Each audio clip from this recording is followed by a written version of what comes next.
So yun mga lods, ano? Good morning. Magluluto na tayo ng ating altang o almusal tanghalian, ano? Chop suey, luluto natin. Chop suey. Ito yung pasawag natin, atay balon-balunan.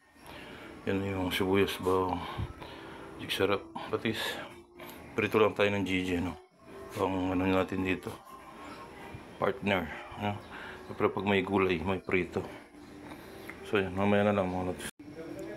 So yan mga lods, luto na yung GG natin, ano? Gigisa na natin yung chop suey natin. Ayan, sunod na. Hindi ko na inalisan yung pinagprito. Ayun na yung maglalasa niya ng asin, ano? At kung kulang pa ng konting alat, patis na lang. Pero okay na palagay ko yun. At saka binawasan ko ng mantika yan mga lods, kasi yung atay balon-balunan, alam niyo naman yun, mamantika eh. So ilalagyan na natin para magisa siya, ano.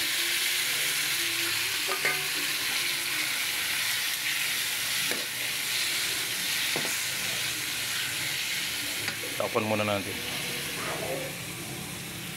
So yan mga lods, nilagyan na natin yung gulay, ano. Tapan muna natin. So yan mga lods, ano, paluto na yung chop suey natin, konting kulo na lang yan. Madali ako kasi pangil lang ako sandali, kinain ng pusa yung mga pinirito. Yan na lang yung tira. 5 yata to, nakaisa naman, nakaisa siguro siya, hindi ko natatandaan. So yan mga lods, ganito na lang.